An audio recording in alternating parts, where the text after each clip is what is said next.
Hi friends, పరిశ్రమకు పత్తి కోత. ఆదోని పట్టణం పత్తి వ్యాపారానికి చిరునామా. ఇక్కడ మార్కెట్ను నమ్ముకొని 35 పత్తి పరిశ్రమలు నడుస్తున్నాయి. వేలాది మంది ఉపాధి లభిస్తుంది. ఈ ఏడాది పరిస్థితి తారుమారైంది. పత్తి లేక పరిశ్రమలో పని జరగడం లేదు. ఇక్కడ పరిశ్రమలు నిత్యం కొనసాగాలంటే కనీసం 60,000 క్వింటాల పత్తి అవసరం. Hi friends, welcome back to our channel BNH agriculture channel. Eenadu article ప్రకారం అయితే కర్నూలు, నంద్యాల పత్తి పరిశ్రమలు అయితే పత్తి కొరతగా ఉందని ఒక ఆర్టికల్ రావడం జరిగింది.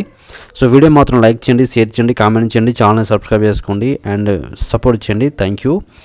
Adoni market news today. Adoni పట్టణం పత్తి వ్యాపారానికి చిరునామా. ఇక్కడ మార్కెట్కు నమ్ముకొని 35 పత్తి పరిశ్రమలు నడుస్తున్నాయి. వేలాది మంది ఉపాధి లభిస్తుంది. ఈ ఏడాది పరిస్థితి తారుమారైంది. పత్తి లేక పరిశ్రమల్లో పని జరగడం లేదు. ఇక్కడ పరిశ్రమలు నిత్యం కొనసాగాలంటే కనీసం 60,000 క్వింటాల పత్తి అవసరం. అంటే ఒక్క పరిశ్రమకు సరాసరి 18 క్వింటాలుగా కావాలి. ప్రస్తుతం మార్కెట్తో పాటు బయట వస్తున్న పత్తి కేవలం 5-6 వేల క్వింటాల లోపే ఉంటుంది.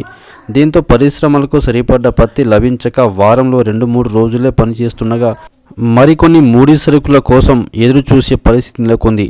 ఎందుకు ఈ పరిస్థితి వచ్చింది? ఉమ్మడి జిల్లాలో 2.10 లక్షల హెక్టార్లో పత్తి సాగు చేశారు. 7.8 లక్షల పత్తి బేళ్లు అమ్మకానికి వస్తాయని అంచనా వేశారు. చివరికి వరకు 5 లక్షల బేళ్లు పత్తి మార్కెట్కు వచ్చాయి.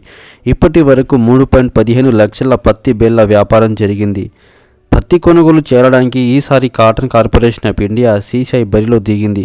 క్వింటాలుకు 7,521 రూపాయల మద్దతు ధర ప్రకటించారు. జిల్లా వ్యాప్తంగా 14,000